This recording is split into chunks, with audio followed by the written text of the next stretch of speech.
We have come again. Biafra, we have come again.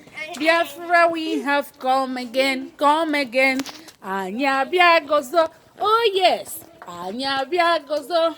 Biafra, anya biagozo. Biafra, anya biagozo. Biagozo. Anya biagozo. Oh yes. Anya biagozo. Biafra, anya biagozo. Biafra anya biagozo, biagozo.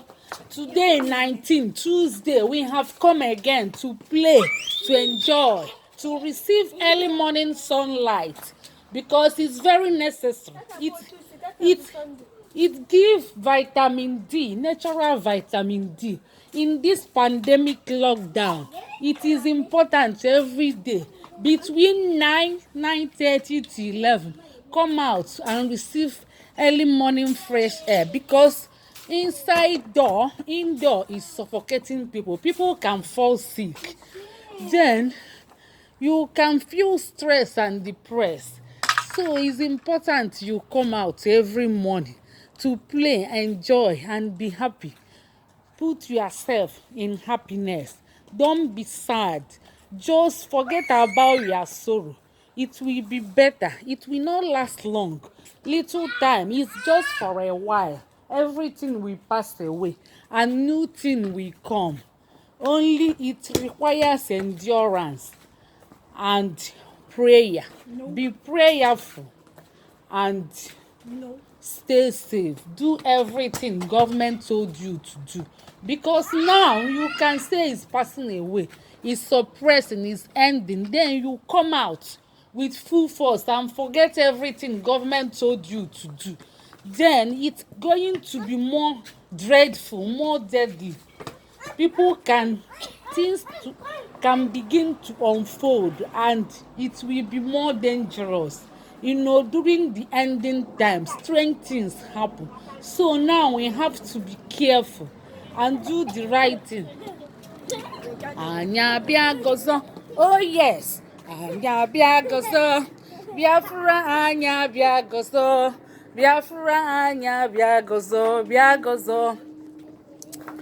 Anya biagozo. Oh yes. Anya biagozo. Biafra anya biagozo. Biafra anya biagozo. Biagozo. Aṅụli aṅụli ezinụlọ. Aṅụli aṅụli ezinụlọ.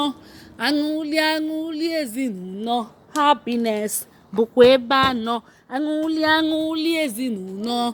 Aṅụli aṅụli ezinụlọ. Aṅụli aṅụli ezinụlọ.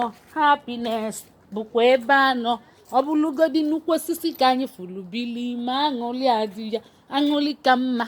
Ọ bụgodịli nnukwu ngwọ ka anyị fụrụ bili ma aṅụli adị ya, aṅụli ka mma. Ọ bụgodịla akụ n'ụkwa ka anyị fụrụ taa ma aṅụli adị ya, aṅụli ka mma. Nyaka njili tie, nyaka njili kpọọ udo ka hell. Nyaka njili tie tie.